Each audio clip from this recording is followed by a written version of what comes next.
Hi guys, this is Dr. Sandeep Tiwari and I welcome to you to online classes. Guys, today I am going to discuss with you a beautiful short story, that is The Adventure of the Blue Carbuncle.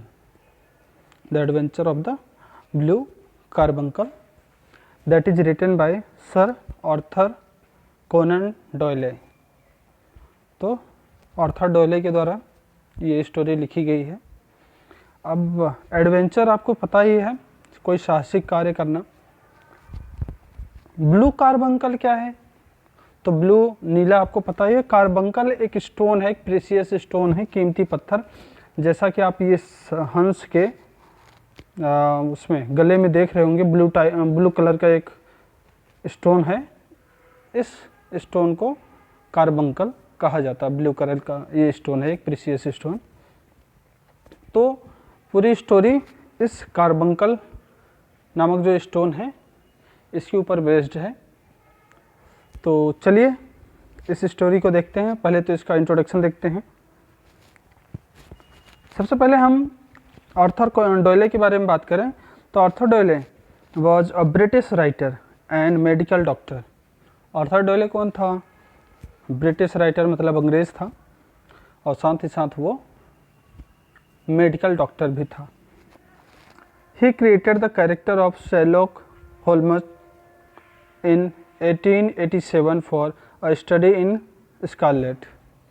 उसने एक character या एक imaginative character create किया या नाम दिया एक character को, जिसका नाम था शेरलॉक होल्मस। जैसे कि आर के नारायण अपनी स्टोरीज़ के लिए मालगुडी डेज नामक एक जगह का आविष्कार करते हैं या ऐसा नाम क्रिएट करते हैं, मालगुडी डेज। उसी तरह से इन्होंने भी एक कैरेक्टर को क्रिएट किया या एक कैरेक्टर का नाम यूज किया अपने स्टोरीज़ में, जो कि क्या नाम है? Sherlock Holmes. और इन्होंने ये काम कब किया? 1887 में। His first of 4 novels and 56 short stories are about Holmes and doctor Watson. उसने जो भी नॉवेल्स लिखे हैं उसके शुरुआत के जो 4 novels हैं और उसके 56 स्टोरीज़ में, शॉर्ट स्टोरीज़ में ये 2 कैरेक्टर यूज हुए हैं। मतलब ये 2 कैरेक्टर बार बार रिपीट हुए हैं। कौन कौन से कैरेक्टर? डॉक्टर वाटसन और Sherlock Holmes. The Sherlock Holmes stories are generally considered milestone in the field of crime fiction। और इसकी जो स्टोरीज़ हैं शेरलॉक होल्मस से रिलेटेड, इसकी जो स्टोरीज़ है ना वो क्राइम फिक्शन के एरिया में, क्राइम फिक्शन कहने का मतलब ऐसी स्टोरी जो क्राइम और पनिशमेंट इन सारी चीज़ों से जुड़ी हुई रहे। तो क्राइम फिक्शन से जुड़ी हुई जो स्टोरीज़ थी जिसमें ये कैरेक्टर यूज हुए हैं, कौन? डॉक्टर वाटसन और शेरलॉक होल्मस, ये सब क्या बन जाते हैं? माइलस्टोन जाने जाते हैं। माइलस्टोन मतलब कुछ ज़्यादा ही फेमस हो गए हैं क्राइम फिक्शन में ये नाम। मतलब उसकी स्टोरीज़ में, स्पेशली क्राइम फिक्शन स्टोरीज़ में ये 2 नाम कुछ ज़्यादा ही फेमस हो चुके हैं। आगे देखते हैं। He was a prolific writer. Other than Holmes' stories, his work include fantasy and science fiction stories। मतलब होल्मस स्टोरीज़ के अलावा उनके जो वर्क्स थे उसमें फैंटेसी देखने को मिलता है और साइंस फिक्शन भी देखने को मिलता है, जिसमें साइंस से रिलेटेड चीज़ें देखती हैं। As well as plays, romance, poetry, non fiction and historical novels. इसके अलावा उन्होंने प्लेज भी लिखे हैं, रोमांटिक वर्क्स भी लिखे हैं, पोइट्री भी लिखी है, नॉन फिक्शंस वर्क्स भी लिखे हैं और हिस्टोरिकल नॉवेल्स भी लिखे हैं जो हिस्ट्री बेस्ड होते हैं। The adventure of the blue carbuncle is one of 56 short stories cases of Sherlock Holmes written by sir Arthur Conan Doyle. Sir Arthur Doyle के द्वारा लिखी गई जो 56 स्टोरीज़ हैं जो किससे रिलेटेड हैं? शेरलॉक होल्मस के केसेस से। मतलब ये एक अधिकारी के रूप में केसेस देखता है उनकी 56 स्टोरीज़ में से ही एक स्टोरी ये है जो आज हम डिस्कस करने वाले हैं, जिसका टाइटल क्या है, the adventure of blue carbuncle. It is 7th stories of 12 in adventure of Sherlock Holmes. Sherlock Holmes द्वारा जो एडवेंचरस वर्क किए गए हैं या एडवेंचरस जो उन्होंने इन्वेंशन किया है या वर्क किया है, उसमें जो 12 स्टोरीज आती हैं उसमें से 7 नंबर की स्टोरी ये है। मतलब शेरलॉक होल्मस ने लगभग 12 स्टोरीज में 56 में से 12 स्टोरीज में उन्होंने कुछ एडवेंचरस वर्क किए हैं और उन 12 स्टोरीज में से ये 7 नंबर की स्टोरी है जो आज हम पढ़ने जा रहे हैं। The story was first published in the Strand magazine in January 1892। पहली बार कहाँ पब्लिश हुई है यह स्टोरी? स्ट्रैंड मैगजीन में, जनवरी 1892 में। In the story on Christmas evening, Sherlock Holmes and Dr. Watson, John Watson, try to determine how the fabulous blue carbuncle found its way down the throat of a goose। और बात करते हैं तो इस story में, ये story कब की है? क्रिसमस इवनिंग की। क्रिसमस डे के शाम की बात है जब डॉक्टर होल्मस और डॉक्टर वाटसन बैठे हुए रहते हैं और वो पाते हैं कि कैसे ब्लू कार्बंकल जो खो गया होता है, वो जो स्टोन है वो खो गया होता है, वो कैसे एक स्वान या एक हंस के गले में मिलता है। तो चलिए देखते हैं अब इसके बारे में। Doctor Watson calls upon Sherlock Holmes in order to wish him a Merry Christmas and finds his friend making an intensive study of a raised hat। Doctor Watson को शेरलॉक होल्मस ने बुलाया है, किस लिए? ताकि वो उसको क्रिसमस विश कर सके और साथ ही साथ अपने उस फ्रेंड को एक रेज्ड हैट, एक फटे या चिथड़े हुए हैट, टोपी के बारे में बता सके कि इसके बारे में उसने क्या स्टडी किया है या इसके बारे में कुछ एक्स्ट्रा फैक्ट क्या निकल के आए हैं। आगे देखते हैं। Holmes tells Watson that a few nights ago a commissionaire name Peterson had witnessed a gang of rough rocks attack a drunken man in the street। होल्मस ने डॉक्टर वाटसन को क्या बताया कि कुछ रात पहले या कुछ समय पहले या कुछ दिनों पहले एक कमिश्नर जिसका नाम था, मतलब जो ट्रैफिक पे काम करने वाला होता है, जिसका नाम था पीटरसन, उसने देखा कि एक बुरे लोगों का ग्रुप या बदमाश लड़कों का ग्रुप या बदमाश लोगों का ग्रुप एक ड्रंकन मैन को, एक पियक्कड़ आदमी को पीट रहे होते हैं स्ट्रीट में। Peterson rushed forward to help the man but everyone in the group ran off when they saw Peterson's official uniform. Peterson जैसे देखा कि वो लोग एक व्यक्ति को पीट रहे हैं, वो दौड़ा उस व्यक्ति को बचाने के लिए, लेकिन जैसे ही उन लड़कों ने या उन बदमाशों ने देखा कि पीटरसन उनकी तरफ आ रहा है और उन्होंने पीटरसन के ड्रेस को देखा, वो वहाँ से भाग जाते हैं क्योंकि वो अपने यूनिफॉर्म में रहता है, तो यूनिफॉर्म में देख कर के वो डर के भाग जाते हैं। The victim of the attack had dropped his hat and goose when he ran. और जो अटैक का विक्टिम था, मतलब जिसके ऊपर अटैक किया था, वो भी वहाँ से भाग जाता है और पीछे अपनी टोपी वहाँ छोड़ जाता है और अब उसके हाथ में एक गूज था, एक हंस था, वो भी वहीं पे वो छोड़ जाता है।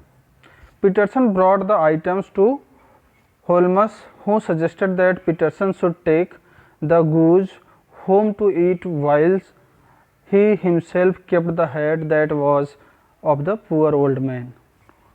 और वो जो सामान वो छोड़ के जाता है, जो पिट रहा होता है, जिसके ऊपर अटैक किया जाता है, उसने अपना हैट और उस हंस को छोड़ दिया, तो पीटरसन उन दोनों को या उन सामान को अपने घर को ले आता है और शायद हंस को इसलिए ले आया कि वो खाना खा लेगा, वो उसको अपने खाने में यूज कर लेगा या उसका डिश बनवा लेगा, और टोपी के लिए वो अपने लिए लेके आया जो उस बूढ़े आदमी की टोपी थी। मतलब टोपी और हंस को पीटरसन अपने घर पर लेके आता है। फिर क्या होता है, Holmes talk Watson through a series of assumptions about the head honours.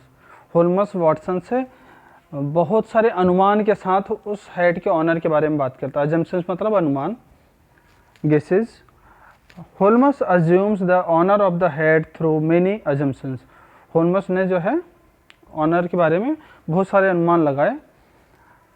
He even assumes that the owner was once a rich man. उसने इतना तक भी अनुमान लगा लिया कि इस हेड का मालिक एक बार अमीर आदमी रहा होगा, अभी वो गरीब हो गया क्योंकि ये हेड फटी पड़ी है, तो हो सकता है आप गरीब हो, पहले अमीर रहा हो। Suddenly Peterson burst into the room and shows the Holmes a precious stone which his wife found in the crop of the goose. और उसी समय पीटरसन उनके रूम में घुसता है और पीटरसन होल्मस को एक ब्लू कार्बंकल या उस स्टोन को दिखाता है, कीमती पत्थर को, जो कि उसकी वाइफ जब हंस को काट रही होती है तो उसके गले से उसको मिलता है। Holmes instantly recognises the jewel as the Countess of Morcar's blue carbuncle which had been stolen from her rooms at the hotel Cosmopolitan 5 days previously. और होल्मस ने जैसे ही उस स्टोन को देखा या ब्लू कार्बंकल को देखा, उसने तुरंत उसको पहचान लिया कि ये वही ब्लू स्टोन है जो उसके पास थी और लगभग 5 दिन पहले जब वो एक होटल में रुका हुआ था, जिस होटल का नाम था कॉस्मोपॉलिटन होटल, वहाँ से वो 5 दिन पहले उसके रूम से गायब हो चुकी है। मतलब ये ब्लू पत्थर जो है, कीमती पत्थर, होल्मस का ही था और होल्मस 5 दिन पहले की बात है, वो किसी होटल में गया था, वहाँ से ये उसके रूम से चोरी हो गया था। A man named John Horner has been arrested on suspicion and of the theft as he performed a small job in the dressing room on the day of crime. और उस पत्थर के चोरी होने के अपराध में एक व्यक्ति को, जिसका नाम था जॉन ऑर्नर, उसको गिरफ्तार कर लिया जाता है चोरी के इल्ज़ाम में, क्योंकि ये जॉन ऑर्नर उसी दिन जिस दिन ये चोरी हुआ था वो होल्मस, वहाँ होटल में होल्मस के रूम में छोटे छोटे ड्रेसिंग वाले काम कर रहा था। तो लोगों ने सोचा कि काम करते वक्त इसका नज़र उस पर पड़ा होगा और ये उसने चुरा लिया होगा। इस आरोप में उसको गिरफ्तार करके जेल भेज दिया जाता है। The alarm was given by the upper attendant James Ryder. और जब ये चोरी की बात पता चलती है तो वो जो नौकर था जो वहाँ पे ड्रेसिंग का काम कर रहा था, जिसका क्या नाम था, जॉन ऑर्नर, उससे ऊपर उसका अधिकारी जो था या उससे ऊपर का जो नौकर था या जो नौकरों का हेड था जिसका नाम था जेम्स राइडर, उसने क्या किया, alarm was given by him, मतलब पुलिस को उसके द्वारा बुलाया गया और उसके द्वारा गिरफ्तार करवाया गया। मतलब जेम्स राइडर ने पुलिस को बुला करके ऑर्नर को गिरफ्तार करवा दिया। फिर देखिए क्या होता है। Holmes gives advertisement in the papers about the hat and consequently receives a visit from Mr. Henry Baker, who hopes to regain his hat and goose. और अब होल्मस के दिमाग में ये विचार आया कि अगर ये ब्लू कार्बंकल हंस के गले से मिला है तो इसका मतलब ऑर्नर ने चोरी नहीं किया, क्योंकि वो जेल में बंद है और वो इसके गले में कैसे पहुंच गया। तो उसने अपना दिमाग लगाते हुए या इस क्राइम की तह तक जाने के लिए या रियलिटी सामने लाने के लिए उसने न्यूज़पेपर में क्या दिया, एक हंस और उस टोपी के बारे में एडवर्टीजमेंट दिया कि अगर कोई इसकी तलाश करते हुए आएगा तो उससे पूछताछ करेंगे कि तुझे ये हंस कहाँ से मिला या इसके गले में पत्थर कहाँ से आया है। तो इस जानकारी के लिए उन्होंने एडवर्टीजमेंट दिया और उसके फलस्वरूप क्या होता है कि एक व्यक्ति जिसका नाम है हेनरी बेकर, वो अपनी टोपी और हंस के तलाश में, वो वही व्यक्ति था जो उस रात को पिट रहा होता है बदमाशों के द्वारा। तो वो अपनी टोपी और हंस की तलाश में कि वो वापस प्राप्त कर लेगा, वो उनके पास आता है। Holmes has a replacement bird ready for mister Baker who shows no sign of wishing to recover the original गूज।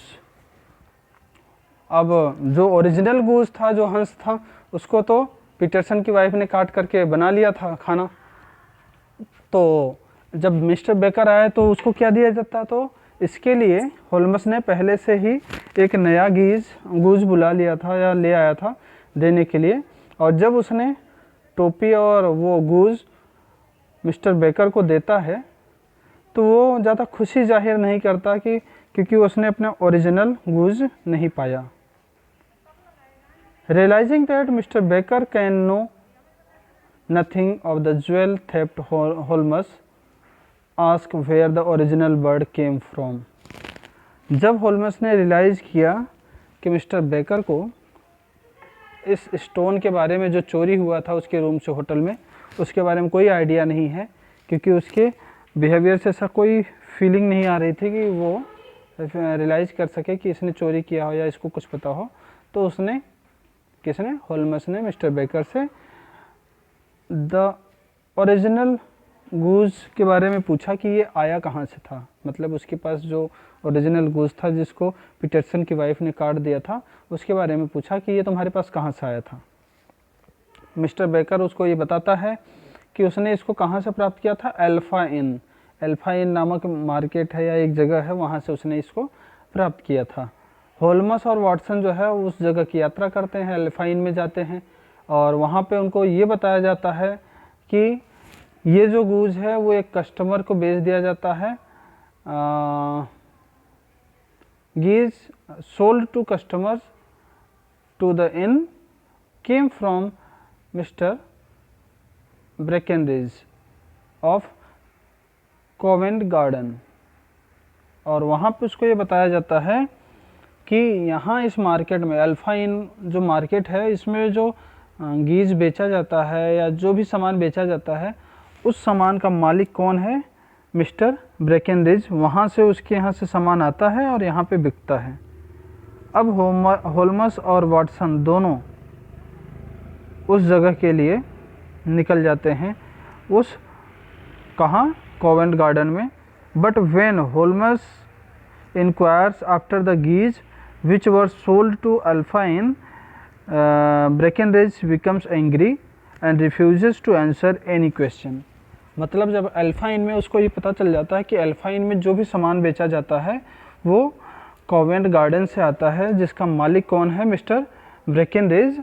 और जब वो लोग वहाँ पे जाते हैं कोवेंट गार्डन में और मिस्टर ब्रेकेनरिज से उस गूज के बारे में जानकारी लेने की कोशिश करते हैं कि तुमने ऐसा कोई गूज बेचा था या ऐसा कोई इंसिडेंट तुम्हारे सामने आया था, तो वो गुस्सा हो जाता है और कोई भी आंसर देने से मना कर देता है। The salesman indicates that Holmes is not the first person to be asking about the geese and that is heartily tired of being disturbed। और वहाँ के आसपास के जो और भी सेल्समैन थे उन्होंने होल्मस को ये इन्फॉर्म किया कि आप पहले व्यक्ति नहीं हैं जो उस गूज के बारे में पूछने आए हैं या ऐसा क्वेश्चन पूछ रहे हैं, बार बार कोई ना कोई आकर के इसके बारे में पूछता है। दैट्स वाई ये जो मिस्टर ब्रेकेनरिज है ये क्या हो गया है, डिस्टर्ब हो चुका है और गुस्से में आ गया है, इस वजह से ये ऐसा बिहेव कर रहा है। आगे देखते हैं। Holmes notices that mister Breckinridge has a copy of the sporting time sticking out his pocket. उसने देखा कि मिस्टर ब्रेकेनरिज के पास एक कॉपी है द स्पोर्टिंग टाइम्स का और वो उसके पॉकेट के बाहर चिपका हुआ है। So he draws the man into a bet over the whether the geese sold to the Alpha Inn were town और कंट्री ब्रेड। फिर उसके दिमाग में, होल्मस के दिमाग में एक विचार आया, उसने एक षड्यंत्र बनाया।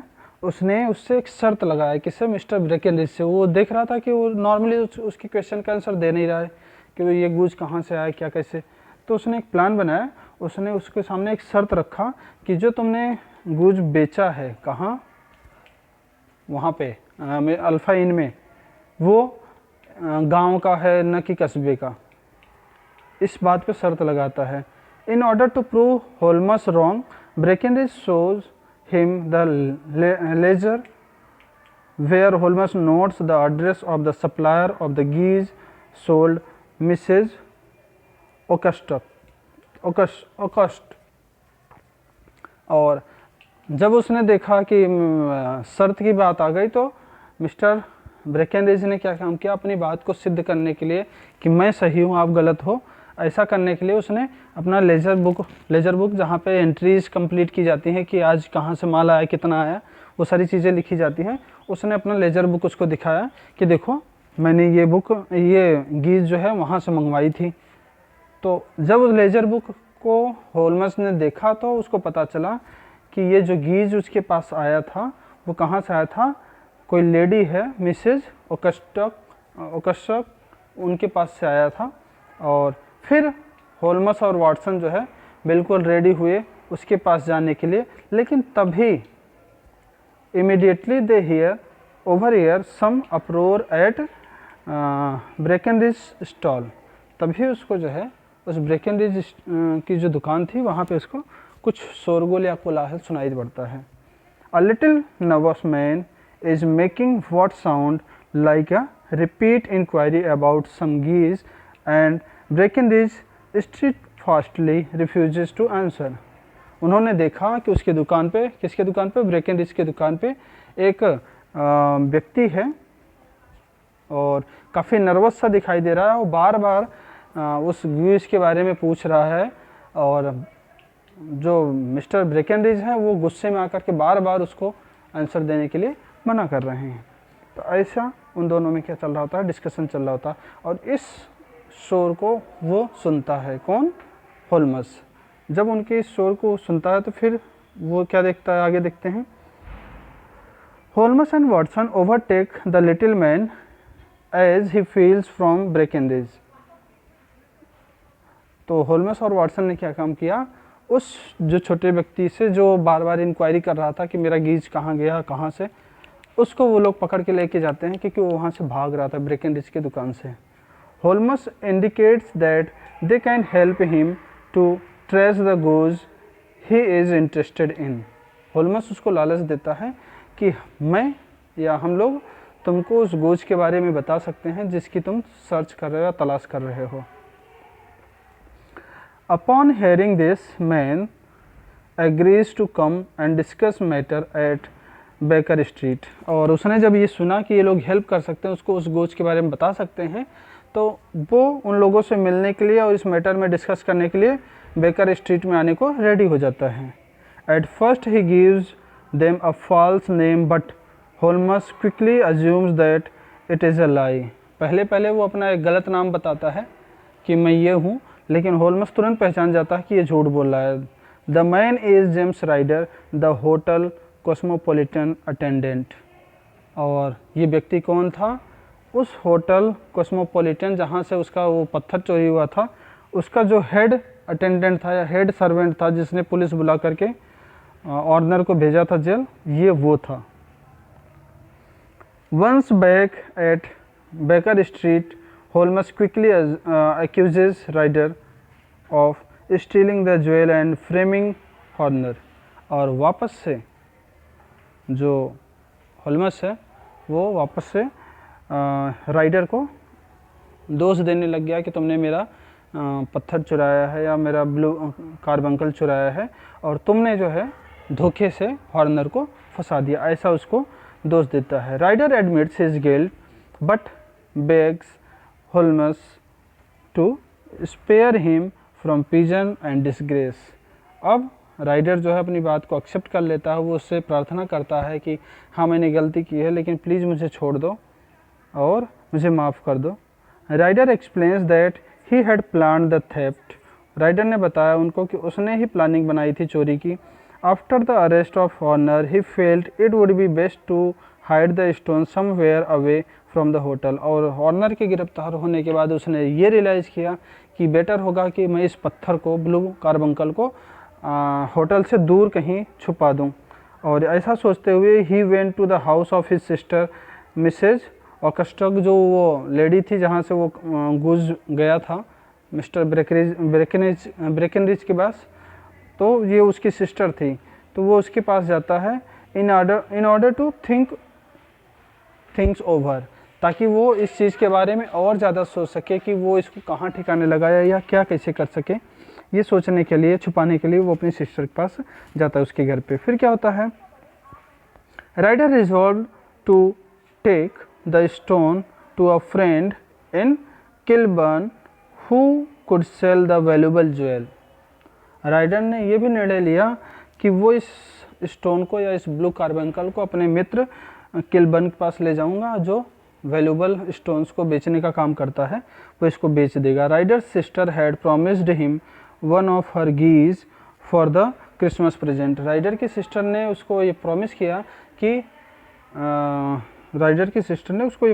कि क्रिसमस पे मैं तुम्हें अपने गीज में से, अपने हंसों में से एक हंस क्या दूंगी, प्रेजेंट के रूप में, उपहार के रूप में दूंगी। With his mind made up had only to think a way to avoid the problem in his way to Kilburn he makes a plan to force feeding the stone to a goose then carrying it away with him. और जैसे उसकी sister ने कहा कि मैं अपनी एक गीज, अपना एक हंस तुमको उपहार में दूंगी, उसने तुरंत प्लान बनाया कि जब वो उसके पास जा रहा होगा, किलबर्न के पास जा रहा होगा इसको देने के लिए, रास्ते में कोई परेशानी न आए, उससे बचने के लिए उसने ये प्लान बनाया कि वो ज़बरदस्ती इस ब्लू कार्बंकल को हंस के गले में डाल देगा और इसको खिला देगा, और फिर हंस को लेकर के वो किलबर्न के पास जाएगा बेचने के लिए। फिर क्या होता है,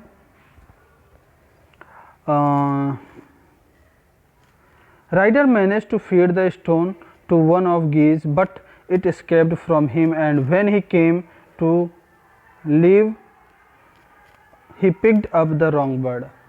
राइडर ने जैसे तैसे उस पत्थर को, ब्लू कार्बंकल को, एक हंस को खिला दिया, लेकिन वो हंस उसके हाथ से छूट करके उड़ जाता है और वो सारे हंसों में मिल जाता है।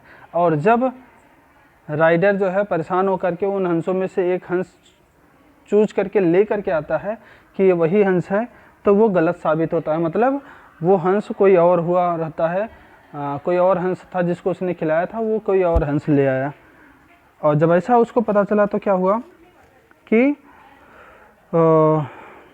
When he took the goose to his contact there was no stone inside it. जब वो अपने दोस्त के पास, किलबर्न के पास इस स्टोन, वो हंस को लेके जाता है, तो वहाँ पे कोई स्टोन उसके गले में नहीं मिलता है। तो उसे पता चल जाता है कि मैं गलत हंस उठा लाया है। तो फिर क्या होता है, Ryder raced back to his sister's house only to find that the birds had gone to the dealers. और ये बात पता चलने के बाद राइडर तुरंत अपने सिस्टर के घर की तरफ भागता है ताकि वो असली हंस को पकड़ सके। लेकिन जब वहाँ पहुँचता है तो उसको ये बताया जाता है कि हंस को तो डीलर्स के पास भेज दिया गया, मतलब बिकने के लिए भेज दिया गया है।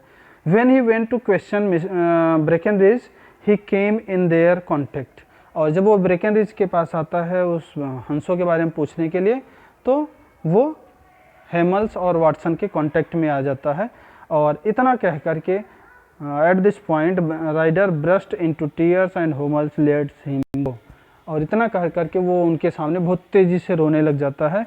और ऐसा देख करके होल्मस ने क्या किया, राइडर को छोड़ दिया जाने के लिए। फिर क्या होता है, Holmes does not have Ryder arrested. Holmes ने उसको गिरफ्तार नहीं किया। He concludes that arresting the anguished man will only make him into a more hardened criminal. उसने एक्सप्लेन किया कि उसने क्यों उसको अरेस्ट नहीं किया। तो उसने ये बताया कि एक दुखी व्यक्ति को, एंग्विज्ड मैन मतलब पीड़ित व्यक्ति को, दुखी व्यक्ति को गिरफ्तार करने का मतलब ये है कि उसको और भी ज़्यादा क्रिमिनल बना देना या उसको पक्का क्रिमिनल बना देना। Ryder flees to the continent and Horner can expect to be freed as the case against will him collapse without Ryder's evidence against Horner. और उसने ये भी उम्मीद किया, राइडर तो वहाँ से भाग लिया, और उसने उम्मीद किया जो हॉर्नर जिसको गिरफ्तार किया गया है चोरी की, उसमें उसका केस जो है अपने आप ही ख़त्म हो जाएगा, क्योंकि राइडर के द्वारा उसके अगेंस्ट में या उसके खिलाफ कोई एविडेंस या कोई प्रूफ नहीं पेश किया जाएगा और बिना किसी प्रूफ के उसको दोषी नहीं माना जा सकता, इसलिए उसको छोड़ दिया जाएगा। तो ऐसा चीज़ें सोच करके होल्मस ने उसको गिरफ्तार नहीं किया और छोड़ दिया और यहाँ पे जा कर के अपनी स्टोरी फिनिश होती है। और आई होप आपको स्टोरी समझ में आ गई होगी। फिर भी अगर कहीं कोई प्रॉब्लम हो तो आप डिस्कस कर लेना। और आज की क्लास में बस इतना ही, मिलते हैं नेक्स्ट क्लास में नेक्स्ट टॉपिक के साथ, तब तक के लिए बाय बाय।